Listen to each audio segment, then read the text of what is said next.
আপনি যদি কোনো কাজ করেন বা কথা বলেন, স্টেটমেন্ট দেন, ওই স্টেটমেন্ট তো আপনাকে ওন করতে হবে। আপনি নিজেই যখন সেটাকে ডিসওন করছেন যে এটা আমার স্টেটমেন্ট নয়, তাহলে আরেকজন কিভাবে তার উপরে সেই স্টেটমেন্ট চাপিয়ে দেয়? এটা একেবারেই অভদ্র। দর্শক, আজ দুটি কথা বলা খুবই জরুরি। এক নাম্বার হচ্ছে বাংলাদেশ জামাত ইসলামীর আমির ডাক্তার শফিকুর রহমানের এক্স হ্যান্ডেল তথা টুইটার হ্যাক হওয়া নিয়ে। আরেকটি হচ্ছে ঢাকা ১৭ আসনের প্রার্থী, জামাত প্রার্থী ডাক্তার খালিদুজ্জামানের একটি ভিডিও নিয়ে। ইতিমধ্যেই হয়তো দুটো বিষয় আপনাদের নজরে এসেছে এবং আপনারা এই ব্যাপারে আপনাদের প্রতিক্রিয়া ব্যক্ত করেছেন, আপনাদের ধারণাগুলো মানুষের মাঝে শেয়ারও করেছেন, কিংবা আপনাদের ধারণা বা চিন্তা চেতনায় এই দুটো ভিডিও বেশ ব্যাপকভাবে প্রভাবও হয়তো বা ফেলেছে, যে কারণে কথাগুলো বলা খুব জরুরি। নির্বাচনের আগ মুহূর্তে এক পক্ষ অপর পক্ষের বিরুদ্ধে প্রচারণার ক্ষেত্রে এমন কিছু স্টেপ নিবে, যে স্টেপগুলো অপর পক্ষকে মানুষের সামনে মানহানির পর্যায়ে ফেলে দিবে, বিতর্কের মধ্যে ফেলে দিবে এবং মানুষ সন্দেহের মধ্যে ডুবে যাবে। এগুলো বিশ্লেষণ করার আগে কিংবা এগুলো বিচার বিশ্লেষণ করে কোনটা সত্য সেটা জানার আগেই মানুষ হয়তো ভোট কেন্দ্রে চলে যাবে এবং ভোট কেন্দ্রে এটার একটা বড় ধরনের প্রভাব ফেলবে। তো এই উদ্দেশ্যেই জামাত আমিরের এক্স আইডি বা যেটাকে বলা হয় টুইটার হ্যাক করে সেই আইডি থেকে এমন একটি তথ্য বা পোস্ট দেওয়া হয়েছে যেটি জামাত আমিরের সাথে কোনোভাবেই যায় না। যারা এই কাজটি করেছেন তারা আইটি দিক থেকে বা অন্যান্য কৌশলের দিক থেকে অনেক, যেটাকে বলা হয়, আটঘাট বেঁধে করেছেন, কিন্তু তাদের বক্তব্য, যেহেতু তাদের চিরাচরিত বক্তব্য অসুন্দর, তারা সেই বক্তব্যটাকে আমিরের জামাতের ওখানে দেওয়ার সময় আমিরের জামাতের উপযোগী করে দিতে পারেননি। এমন এক বক্তব্য দিয়েছেন যেটি শুনে সাধারণ নারীরাও বুঝে গেছে। ইতিমধ্যে সেই নারীরা তাদের প্রতিক্রিয়া ব্যক্ত করেছে যে আমরা বিশ্বাস করি না যে ডাক্তার শফিকুর রহমান বা জামাতের আমির এই ধরনের বক্তব্য দিতে পারেন। একজন আমির তো দূরে থাক, সাধারণ কোনো জামাতের কোনো সদস্য এই ধরনের এত নোংরা ভাষা কথা বলতে পারেন না। বিষয়টা হচ্ছে যে ঘটনাটা আসলে ঘটলো কিভাবে, সেই বিষয়টা একটু বিশ্লেষণ করা দরকার। আমরা তারেক রহমানের একটা বক্তব্য দেখলাম যে তিনি বলছেন এটা আসলে হ্যাক নয়। তিনি হ্যাক শব্দটা বলতেও পারেননি, তিনি আরেকজনের কাছ থেকে শুনে নিয়ে তারপরে বলেছেন। হ্যাঁ, তো তার এটা এক ধরনের কি বলবো, মূর্খতা কিনা আমি জানি না, ঠিক এতটা মূর্খতাও তার মধ্যে আছে কিনা এটা আমার বিশ্বাস হয় না। বিশেষ করে তার ইদানিংকালের কিছু মূর্খতা মানুষের মাঝে নতুন করে প্রশ্নের জন্ম দিয়েছে। এক নম্বর, যশোরে তিনি চিনিকল, বন্ধ চিনিকল খুলে দেওয়ার কথা বলেছেন। আসলে চিনিকল আসলে যশোরের নয়, চিনিকলটা হচ্ছে চুয়াডাঙ্গায়। বৃহত্তর যশোর যদি ধরা হয় তাহলে কোন আমলের বৃহত্তর যশোর, সেটাও একটা ফ্যাক্ট। তো চুয়াডাঙ্গার চিনিকল তিনি যশোরে গিয়ে বললেন যশোরের চিনিকল, বন্ধ চিনিকল তিনি খুলে দেওয়ার ব্যবস্থা করবেন। আদৌ এই ব্যাপারে যে তার পরিকল্পনা নেই, এটি জাস্ট বলার জন্য বলা, সেটি তার প্রমাণ হয়ে গেছে। কারণ তিনি যদি এটার কোনো পরিকল্পনা নিয়ে থাকতেন তাহলে এই ব্যাপারে তার ডিটেল খোঁজ খবর রাখার কথা, জানার কথা। তার সেটা নেই বলেই তিনি জানেনই না যে যশোরে কোনো চিনিকল নেই। আবার তিনি কুমিল্লাতে বললেন ইপিজেড করবেন। তো ইপিজেড কুমিল্লাতে আরো আগে থেকেই আছে, তো ইপিজেড করার আর কিছু নেই। এই যে তার কিছু তথ্যের ঘাটতি বা দেশ সম্পর্কে তার না জানা, অজ্ঞানতা, এটা তিনি আরো একটা প্রমাণ দিলেন আইটি সেক্টরের ক্ষেত্রে। যেমন হ্যাক করাকেও তিনি বলতে পারেননি, হ্যাক বলতে কিছু আছে বলেও তিনি জানেন না, এমন একটি ভাব তিনি করেছেন। হতে পারে ইচ্ছাকৃতই করেছেন, সে যাই হোক, বা তাৎক্ষণিক তিনি এটা ভুলে গেছেন। তো সেখানে তিনি বোঝাতে চেয়েছেন যে না, এটি জামাত আমিরেরই বক্তব্য। ধরেন কোনো ব্যক্তির পোস্ট থেকে একটি লেখা গিয়েছে, আমরা ধরে নিলাম তারই বক্তব্য, কিন্তু যখন সে বলে যেটা আমার বক্তব্য নয়, দেন ফাইনাল হয়ে গেল যে না, ঠিক আছে, এটা আপনার কথা নয়। আপনি যদি কোনো কাজ করেন বা কথা বলেন, স্টেটমেন্ট দেন, ওই স্টেটমেন্ট তো আপনাকে ওন করতে হবে। আপনি নিজেই যখন সেটাকে ডিসওন করছেন যে এটা আমার স্টেটমেন্ট নয়, তাহলে আরেকজন কিভাবে তার উপরে সেই স্টেটমেন্ট চাপিয়ে দেয়? এটা একেবারেই অভদ্রতা। যদি কেউ বলেও ফেলে যে আমি এটা বলেছি, তাহলে সে বলতে পারে যে ঠিক আছে, আমি ভুল বলেছিলাম বা এটা আমার কথা নয়, অর্থাৎ ডিসওন করা মাত্র সেটি আর তার কথা নয়। তো এখন এরপরও এটাই ডাক্তার শফিকেরই বক্তব্য। এটা ধরে নিয়ে এবং এটা প্রমাণ করার জন্য তারা ওই ঘটনার সঙ্গে সঙ্গে মিছিল, ঝাড়ু মিছিল, বিভিন্ন কর্মসূচি পালন করে ফেলেছেন। এই সময়ের মধ্যে জামাত আবার তাদের ইন্টেলেকচুয়াল টিম দিয়ে, আইটি টিম দিয়ে প্রমাণ করে দিয়েছে যে এটি আসলে হ্যাক হয়েছিল এবং কতক্ষণ হ্যাক হয়েছিল, কারা হ্যাক করেছিল, সেই হ্যাকের সঙ্গে কারা জড়িত ছিল, ডিটেইল তারা সমস্ত তথ্য মানুষের সামনে, জনগণের সামনে তুলে ধরেছেন। আপনারা ভাবতে পারেন যে এটি আসলে তুলে আর লাভ কি, তুলে ধরে আর লাভ কি? মানুষ যেটা জানা সেটা তো জানলো, বা মানুষ তো আবার এগুলো জানবে কিনা, বুঝবে কিনা? অনেকেই বলা বলি করছেন যে এত এই পেঁচালো জিনিসগুলো বা আইটির জিনিসগুলো মানুষ বুঝবে কিনা। কিন্তু ব্যাপারটা হচ্ছে যে মানুষ বুঝুক আর না বুঝুক, সেই মানুষেরা এই তথ্যগুলো খোঁজে, যে মানুষগুলো জানতে চায় যে আসলে কি ঘটেছিল। তো আসল তথ্য জানার অধিকার মানুষের আছে, এই তথ্য প্রাপ্তির অধিকার নিশ্চিত করতে এই কাজগুলো করতে হয়েছে। এই আইটি টিমে কাজ করেছেন পরিকল্পনাবিদ সিরাজুল ইসলাম, যিনি বাংলাদেশ ইসলামী ছাত্র শিবিরের সভাপতি ছিলেন, এবং তা আরো দুজন, তালহা নামের আরো একজন বুয়েট স্টুডেন্ট, যিনি আওয়ামী লীগের আমলে বুয়েটে পাই রাখতে পারেননি, এমন একটা পরিস্থিতি তার জন্য তৈরি করা হয়েছিল। যাই হোক, তো তাদের সেই টিম যেটা বের করেছে সেটি হচ্ছে যে একটি মেইলের মাধ্যমে, অনেকেই বলছেন যে আইডি হ্যাক, অ্যাকচুয়ালি যেটা ঘটেছে সেটা হচ্ছে আইডি হ্যাক তো বটেই, তার পুরো ডিভাইসটি হ্যাক হয়ে গিয়েছিল। যে ডিভাইসের মাধ্যমে আমিরে জামাতের পোস্টগুলো বা তার এক্স হ্যান্ডেল কিংবা অন্যান্য সামাজিক এই ইয়েগুলো চালানো হয়, মাধ্যমগুলো চালানো হয়, পরিচালনা করা হয়, সেই ডিভাইসটির ক্লোন নিয়ন্ত্রণ, অর্থাৎ নিয়ন্ত্রণের একটা অংশ অন্যের হাতে, রিমোট এরিয়ার একজনের হাতে চলে গিয়েছিল এবং সেটি নেওয়া হয়েছিল। এটা আপনারা জানেন যে আপনার পিসি, আপনি বাড়িতে পিসি আছে, আপনি এখানে বসে নিয়ন্ত্রণ করতে পারবেন, একটা কোডের মাধ্যমে আপনি সেটা নিয়ে নিতে পারেন। হ্যাঁ, এগুলো আমরা আমাদের আমাদের বাচ্চারাও এগুলো প্র্যাকটিস করে বা মজা করে প্র্যাকটিস করে, যে এক জায়গায় আছে ল্যাপটপ, আর সেই ল্যাপটপ আরেক জায়গা থেকে মোবাইলের মাধ্যমে নিয়ন্ত্রণ করা হয়। এই যে দূর নিয়ন্ত্রণ করা যায়, আমার মনে হয় না তারেক রহমান এটি জানেন। যদি না জানেন তাহলে তিনি আমার সাথেও যোগাযোগ করতে পারেন, তালহা কিংবা সিরাজুল ইসলাম বা আইটির কোনো বিশেষজ্ঞের কাছে যাওয়ার দরকার নেই। কারো কম্পিউটার যে অন্য কোনো ডিভাইস থেকে নিয়ন্ত্রণ করা যায়, এটি যদি তিনি না জেনে থাকেন, তাকে জানানোর ব্যবস্থা করা যাবে। আর যদি দর্শক জানতে চান, দর্শক, আমার ধারণা দর্শক এটা জানেন কিভাবে এটা নিয়ন্ত্রণ করা হয়, বা নিয়ন্ত্রণ যে করা যায় অ্যাটলিস্ট। তো তার ডিভাইসটি নিয়ন্ত্রণের মাধ্যমে একটা পোস্ট দেওয়া হয়, এবং এই পোস্টটি যে উদ্দেশ্যমূলক এবং এইটার পেছনে যে অনেক বড় অর্থায়ন ছিল, তার প্রমাণ হচ্ছে যে পোস্টটা এত অল্প সময় থাকার পরও সেই পোস্টটি নিয়ে একটা বড় ধরনের কেওয়াস তৈরি হয়েছে।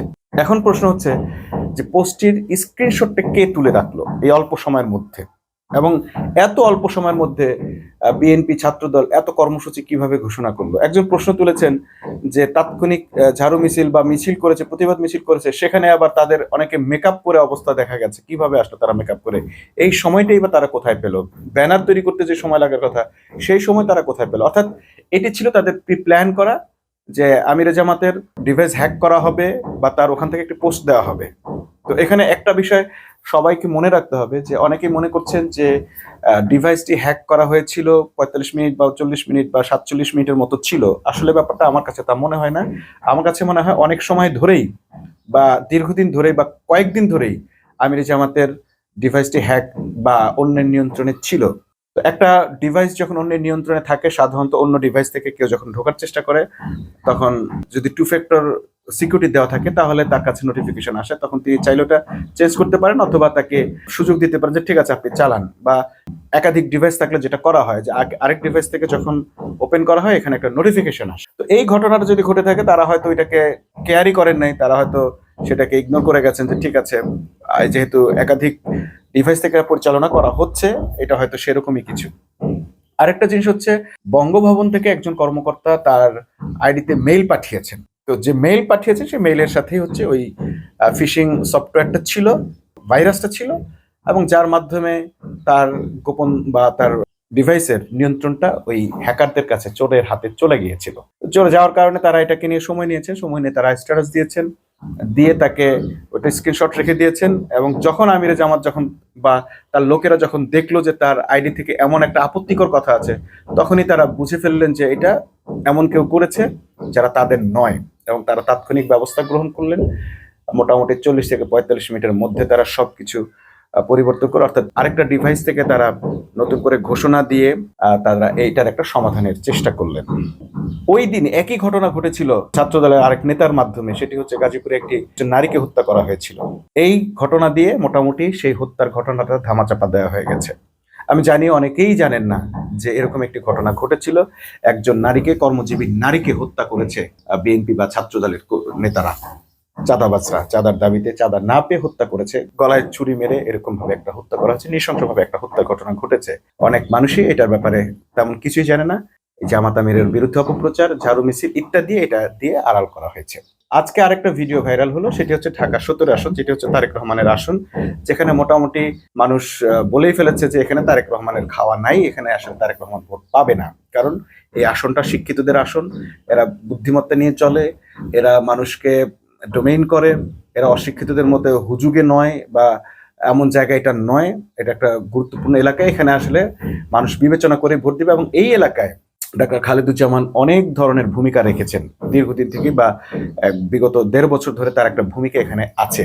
বিশেষ করে শহীদের পরিবারের জন্য এবং আহতদের পরিবারের জন্য ডাক্তার খালেদুজ্জামানের একটা বড় ধরনের কন্ট্রিবিউটর রয়েছে, যেটা তারা সেভাবে ফ্লাশ করছেন না, কিন্তু কোথাও কোথাও হয়তো করছে না। বড় ধরনের তাদের কন্ট্রিবিউট সেখানে রয়েছে। তো যে কারণে খালেদুজ্জামান সেখানে জিতে যাবেন, এটা একটা মোটামুটি এখন অনেকের মনের মধ্যেই উকি দিচ্ছে বা অনেকে ধরেই নিয়েছে জিতে যাবে। বিশেষ করে বিএনপিটা টের পাচ্ছে বলেই খালেদুজ্জামানের ওই আসনে তারেককে জিতিয়ে আনতে একটা বিশেষ চক্র ভালোভাবে উঠে পড়ে লেগেছে। তাদের মধ্যে আমরা দেখলাম সেনা সদস্যরা জড়িয়ে পড়েছে। কিভাবে জড়িয়ে পড়েছে? ডাক্তার খালেদুজ্জামানের গানম্যানকে বাধা দিয়েছে সেনা সদস্যরা, বলছে এটা সেনাবাহিনীর এরিয়া, এখান দিয়ে আপনার গানম্যান যেতে পারবে না। কিন্তু আইন অনুযায়ী সেনাবাহিনীর কোনো রাইট নেই একজন সিটিজেনকে গানম্যান নিয়ে যেতে বা তার ব্যক্তিগত নিরাপত্তা বিঘ্নিত করার। সেনাবাহিনীর কোনো এখতিয়ার নেই তাদের নিরাপত্তার স্বার্থে তারা একজন সিটিজেনের নিরাপত্তা বিঘ্নিত করবেন। যদি আপনাদের এই আইন সম্পর্কে জানা না থাকে, বাংলাদেশের যে কোনো আইন আপনারা খুঁজে দেখতে পারেন। শুধু তাই নয়, একজন সিটিজেনকে তারা বাধাও পর্যন্ত দিতে পারে না ম্যাজিস্ট্রেসির অনুমতি ছাড়া, পাওয়ার ছাড়া। এমনকি সেনা দপ্তর থেকে আমরা বিভিন্ন অপারেশন চালানোর সময় দেখেছি যে কোথাও চোরা চালানো হচ্ছে, সেই চোরা চালানটাকেও তারা বাধা দিতে পারেন না যদি ম্যাজিস্ট্রেটের কাছ থেকে আগে অনুমতি না নেন। সেখানে একজন প্রার্থী গাড়ি তারা বাধাগ্রস্ত করলেন তাদের সেনাবাহিনীর ওই অঞ্চল বলে। তো আপনি যদি আপনার যেহেতু অনুমতি নেই, আপনি কোনো যাত্রী বা আপনার ওখানকার কোনো সিটিজেনকে বাধা দেওয়ার, হ্যাঁ আপনি নিরাপত্তা দেখতে পারবেন কিন্তু বাধা দেওয়ার অধিকার আপনার নেই। আপনি বাধা দিলেন, গাড়ি আটকালেন, অনুমতি ছাড়া আপনার বডি অন ক্যামেরাতে তার ভিডিও করলেন। হ্যাঁ, আপনি আপনার তথ্য সংরক্ষণের জন্য সেখানে পূর্বেই লেখা থাকতে হবে যে এখানে বডি ক্যাম দ্বারা ভিডিও করা হয় বা সিসি ক্যামেরা দ্বারা ভিডিও করা হয়। এটা ছাড়া আপনি কিন্তু কারো ভিডিও করতে পারেন না। এরপর আপনি যখন করেছেন সেটি আবার আপনি কোথাও প্রচার করতে পারেন না। আপনি রাষ্ট্রীয় দপ্তর, আপনাকে অবশ্যই তার অনুমতি ব্যতি রেখে এটা করতে পারেন না। যদি তারা এটা করে, যেহেতু এটা করেছেন, নিঃসন্দেহে রাষ্ট্রের কোনো গুরুত্বপূর্ণ দপ্তর থেকে তাদেরকে অনুমতি দেওয়া হয়েছে। রাষ্ট্রের সেই গুরুত্বপূর্ণ দপ্তরটা কারা? এটা হচ্ছে আমাদের প্রশ্ন। দ্বিতীয় প্রশ্ন হচ্ছে যে গানম্যান যদি সে নিয়ে যেতে না পারে, বাংলাদেশের আইন, বাংলাদেশের নির্বাচন কমিশন তাকে কোন ধারায়, কোন আইনে গানম্যান ব্যবহারের অনুমতি দিয়েছে? গানম্যানের অনুমতি যদি নির্বাচন কমিশন দিয়ে থাকে, এই মুহূর্তে নির্বাচন কমিশন হচ্ছে সবচেয়ে বড় প্রতিষ্ঠান। কারণ নির্বাচনের তফসিল ঘোষণার পর দেশের আইন শৃঙ্খলা সমস্ত পরিস্থিতি চলে আসে নির্বাচন কমিশনের অধীনে। ইভেন নতুন আরপিও অনুযায়ী সেনাবাহিনীও এখন নির্বাচন কমিশনের অধীনে। তাহলে নির্বাচন কমিশনের অধীনে থাকা সেনাবাহিনী কিভাবে নির্বাচন কমিশনের অনুমতি দেয়া গানম্যানকে আটকাতে পারে? আরপিও অনুযায়ী আইন শৃঙ্খলা বাহিনীর সংজ্ঞা এখন সেনাবাহিনী যুক্ত। সেনাবাহিনী এই মুহূর্তে নির্বাচন কমিশনের অধীনে। সেই নির্বাচন কমিশন সেই সেনাবাহিনীর কোন সদস্য কিংবা কর্মকর্তা কিভাবে নির্বাচন কমিশন থেকে বৈধতা দেওয়া গানম্যানদেরকে আটকাতে পারে তার এলাকায়?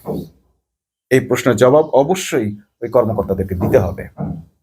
অতএব যারা বলছেন ডাক্তার খালেদুজ্জামান ভুল করেছেন বা ঠিক করেননি, আপনাদের নিজস্ব হাউজে বসে, এসি রুমে বসে কিংবা ফেসবুক দেখে আপনাদের জানানো কিছু প্রতিক্রিয়া।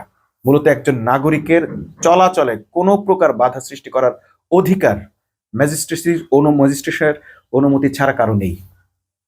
সেখানে আপনি নির্বাচন কমিশন থেকে বৈধতা প্রাপ্ত গানম্যানদেরকে আপনি আটকায় দিলেন, বললেন যেতে পারবেন না। তাহলে আপনার নির্বাচন কমিশনকে আপনি সরাসরি অস্বীকার করলেন। এই নির্বাচন কমিশনারের অধীনে বা কমিশনের অধীনে আপনি কিভাবে নির্বাচনের দায়িত্ব পালন করবেন?